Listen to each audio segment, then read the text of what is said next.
ఒక 15-20 మందిని యాక్టింగ్ చేయించి ఇంత నడిపి ఇంత పెద్దగా చేస్తే ఈ నా కొడుకు నా ఇమేజ్ డ్యామేజ్ చేస్తా అంటే జనాలకు తెలీదా? జనాలకు కనిపిస్తలేదా? ఇన్ని రోజుల నుంచి కొమరక్కని చూస్తారు కదా, నిజంగా చెప్పండి. అంటే ఇన్ని రోజుల నుంచి చూస్తారు కదా. నేను ఎప్పుడు అన్నా కొమరం 18 ఏళ్ళ నుంచి ఇండస్ట్రీలో ఉన్నా కదా, ఏ చిన్న ఇష్యూ కానీ ఎక్కడ కానీ రాంగ్ ప్రొటెక్ట్ కానీ రాంగ్ కామెంట్ కానీ వీడి బిహేవియర్లో కానీ ఇండస్ట్రీలో కనుక్కున్నా కూడా అరే బిహేవియర్ భలే ఉంటుంది అబ్బా, సైలెంట్గా ఉంటాడు, పని చేసుకుంటాడు, బలుపు లేదు, ప్రౌడ్ లేదు మనిషి దగ్గర అంటారు. అలాంటి మనిషిని ఈరోజు నువ్వు ఏదో చేద్దాము నీ ఫ్రెండ్స్ టార్చర్ పెట్టిరని బంగారం కాడికి వెళ్ళి బంగారం ఎత్తుకుపోయిన దాకా నా దగ్గర ఉండి నన్ను అక్కడికి వెళ్ళి టార్చర్ పెట్టరు, ఇక్కడికి వెళ్ళి టార్చర్ పెట్టరు, ఇవన్నీ ఎలిగేషన్ చేసే వల్ల జనాలు మీకు ఒకటే చెప్తున్నా, ప్రామిస్ చెప్తున్నా అబ్బా, ఇది నిజం నిజం నిజం. మీకే అర్థమై ఉంటుంది నేను మాట్లాడే మాటల్లో ఏది నిజమో ఏది అబద్ధమో. ఈరోజు నా ఇంటి మీదకి 12 మంది 10 మంది ఇంటి మీదకి వచ్చారు, రేపు వేరేని ఇంటి మీద కోరని సైకోగాళ్ళు. అంత చిన్న ఏజ్లో నువ్వు అంత సైకోయిజం చేసినావు అంటే రేపు అమ్మాయిలను రేపు చేయవు, ముసలోళ్ళని రేపు చేయవు, ఎవరినంటే ఆయన సంపవని గ్యారంటీ ఏమని చెప్పు. వాళ్ళకి శిక్ష పడకుండా నేను కాంప్రమైజ్ అవుతున్నా? నేను తప్పు చేసినోని కాదా కాంప్రమైజ్ అయితే? వాడు చిన్న ఒక మెసేజ్ పట్టుకొని వెలిగేషన్ చేసినంత మాత్రాన నేను టీం అందరితో మాట్లాడిస్తా, ఎంతమందికి మెసేజ్ చేసిండు, ఎంతమందితో బ్యాడ్ బిహేవియర్ చేసిండు నేనే మాట్లాడిస్తా. నేనేమంటున్నానంటే వాడు తప్పుడు ఎలిగేషన్స్ మాత్రం నమ్మకండి. ఆ 8 మందికి నేను పోలీస్ వాళ్ళకు కూడా నేను విన్నపం చేసేది ఏంటంటే, జరిగింది మీ కళ్ళారా చూసారు, మా ఊరంతా చూసారు, సాక్షులు ఉన్నారు, న్యాయం చేయండి, వాళ్ళకు కఠిన శిక్ష వేయండి. ఇంకొకసారి వాళ్ళ జీవితంలో ఇలాంటిది ఇష్యూ ఎవరి మీదకి పోకుండా భయం జరిగేలా శిక్ష చేయాలని కోరుకుంటున్నా తమ్ముడు. శ్రీనాథ్ గారి నుంచి నాకు బంగారం కావాలి, నాకు అన్యాయం జరిగింది బంగారము. మళ్ళీ ఇంకోటి ఈ అన్నోన్ పర్సన్స్ వచ్చి 8 మంది అటాక్ చేసారు కదా, వాళ్ళ మీద కేసు కావాలి, న్యాయం జరగాలి, వాళ్ళకి శిక్ష పడాలి, నా బంగారం నాకు రావాలి. నాది ఇది టార్గెట్. నేను ఎందుకు వానికి ఎక్కడ నేను కేసు కొట్టేనని ఒప్పుకోకపోయేసరికి ఎక్కడ ఏం దొరకక నీవు 2 సంవత్సరం కింద సంవత్సరంన్నర కింద 8 నెలల కింద అప్పుడు మేము చాట్ చేసినాయి స్క్రీన్ షాట్లు తీసి పెట్టుకోవాల్సిన కన్నింగ్ మెంటాలిటీ ఏంది? ఏం అవసరం చెప్పండి అబ్బా, ఒక్కటి మీరే ఆలోచన చేయండి. అప్పుడు స్క్రీన్ షాట్లు తీసుకునేటంత కన్నింగ్ నీకేముంది? నీకు ఇబ్బంది ఉంటే ఆ రోజే వెళ్ళిపోవాలి కదా. నీ కొడుకుకి ఇబ్బంది ఉంటే ఒక్క కొడుకు ఉన్నాడు, నువ్వు అట్లే ఆడెందుకు పని చేస్తావు నాయన, అవలగాని దగ్గర ఎందుకు చేస్తావు, నడువు మనం పని కాదా, ఈడేం కోట్లు వస్తాయా నీకు, నా దగ్గరికి ఎందుకు తోలినావు నువ్వు అంటే నా ఇల్లా? శాలరీ ఏముండదు తమ్ముడు, 2 నెలలకు 2 రోజులు షూట్ ఉంటుంది, ఏ రోజు పేమెంట్ ఆ రోజు ఇచ్చేస్తా. ఏ రోజు ఎవరికైనా నువ్వు అందరిని అడుగు, పేమెంట్ విషయంలో చాలా క్లారిటీగా ఉంటా, ఏ రోజు పేమెంట్ ఆ రోజు ఇచ్చేస్తా. ఇదేమి సినిమానా, ఏమి ఛానల్ అంటే రోజు పనిచేసేదా కాదు కదా. నేనేమంటా అంటే 2 సంవత్సరాల నుంచి నీవు నీ కొడుకు నీ ఫ్యామిలీ మందు తాగేటంతా చచ్చిపోయేటంతా సంపుతా అంటుంటే కూడా టార్చర్ పెడుతుంటే భరించడానికి మీరెవరు? ఎందుకు భరించిర్రు? ఏం చేద్దామని భరించిర్రు? భరించాల్సిన అవసరం మీకేముంది? ఒకసారి లాజిక్గా ఆలోచించండి.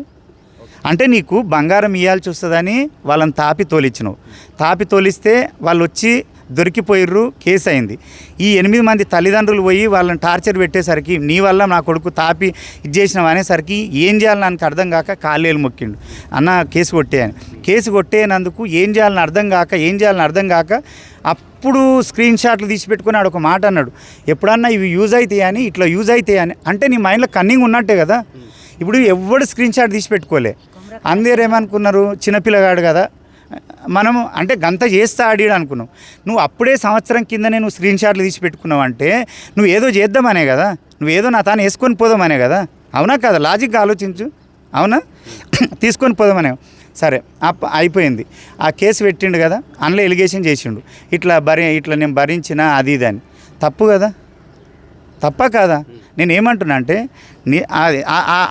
అందులో కూడా మెసేజ్లలో కూడా మొత్తం మెసేజ్లలో ఒక్కటే బూత్ ఉంటుంది, అన్ని మెసేజ్లు షూటింగ్ ఉంది, క్యారెక్టర్ ఉంది, నీకు డిజైన్ చేసిన నువ్వు రా స్టోరీ డిస్కషన్ చేద్దాం. నువ్వు షూట్కి రాకపోతే ఒకరోజు కొడుకు క్యారెక్టర్ డిజైన్ చేస్తే వాడు రాలేడు, హ్యాండ్ ఇచ్చిండు, అప్పుడు తిట్టినా నీకు ఇష్టం ఉంటే రా, లేకుంటే తెంగి, నన్ను ఇబ్బంది పెట్టకు, ఇది షూటింగ్ అనగానే అవి మెసేజ్లే ఉన్నాయి. వీళ్ళు ఏం చేసిర్రు, వీళ్ళందరికీ మెసేజ్లు పెట్టిండు కదా. అప్పుడు ఒకసారి చిన్నగా డ్రింక్ చేసేటప్పుడు అందరు కూర్చున్నప్పుడు వీళ్ళందరూ ఏమన్నారు, అన్న మేము శ్రీనాథ్ గారి గురించి చెప్తే నువ్వు నమ్మతలేవు కదా, ఒక్కసారి నీ ఫోన్ నుంచే నేను ట్రై చేస్తాం చూడు అన్నారు. వదిలే చెప్పినా.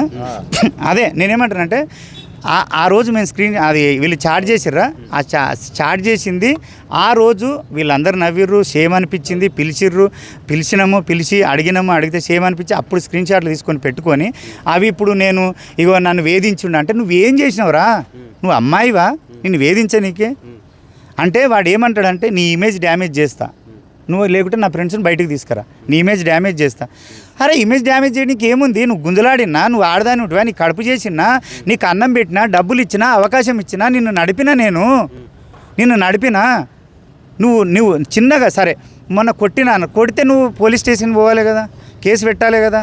ఇవన్నీ చేయకుండా నీ ఫ్రెండ్స్ని ఎట్లా తోలిస్తావు తాపి, నీ ఫ్రెండ్స్ని ఎందుకు తోలిస్తావు, నన్ను చంపమనే కదా, చంపితే ఏది ఉండదని కదా, తాపి ఆ కొడుకులను తోలిస్తావు. మళ్ళీ నేను కేసు పెడితే ఈ కేసు రిటర్న్ తీసుకో అంటే తీసుకోనందుకు సంవత్సరం కింద నేను స్క్రీన్ షాట్లు పెట్టుకున్న గిట్లోటిది ఎప్పుడన్నా యూజ్ అవుతాయి అని అంటే ఇంతమందికి టీంకు ఇది ఈడు చిన్న పోరుడు అనే మెంటాలిటీతో ఉన్నాను తప్ప ఇట్లా యూజ్ అయితే అన్నావు అంటే నువ్వు ఏదో చేద్దామని ఇంటెన్షన్ తోటే ఉన్నావు కదా ఇక్కడ, అవునా కాదా? జరిగింది ఇది. నేనేమంటున్నానంటే తమ్మి, నువ్వు ఇన్ని రోజులల్లా నేను 18 సంవత్సరాలు అవుతుంది ఇండస్ట్రీకి వచ్చి ఒక చిన్న బ్యాడ్ కామెంట్ కూడా చూడలే నా కళ్ళతో. నేను బ్యాడ్ కామెంట్ కూడా చూడలే, నేను ఎవరి మీద స్పందించను, నేను ఎవరిని ఏమనను. నేను ప్రతి ఆర్టిస్ట్ నేను పూర బలరగాసే కాడికి వెళ్ళి హోటల్లో పనిచేసే కాడికి వెళ్ళి అక్కడ స్థాయికి పోయినా కాబట్టి ఏ ఆర్టిస్ట్ వచ్చి అడిగినా ఎవడన్నా అంటాడు అన్న 10,000 ఇస్తాం పెట్టుకో, 20,000 ఇస్తాం పెట్టుకో అంటే నేను ఒకటే చెప్తా, నువ్వు 10,000 ఇస్తే 20,000 ఇస్తావు, నేను ఏదో అవకాశం ఇస్తా. మళ్ళీ నేను టీవీలో కనబడ్డప్పుడు అరే 10,000 తీసుకుండా అని తిడితే నా అమ్మని తిట్టించుకోవాలనా? నేను ఇంత కష్టపడి అంటాం అది అవార్డు ఎవడైనా అంటాడు, నన్ను మోసం చేసిన నేను కూడా తిడతా. ఇలా అంజోడుకు అమ్మ 10,000 ఇచ్చిన, కొమరంగానికి 1,00,000 ఇచ్చిన, ఏం అవకాశం ఇచ్చిన అంటారు. నాకు ఎందుకు తమ్మి, సెల్ఫ్ రెస్పెక్ట్ ఎక్కువ.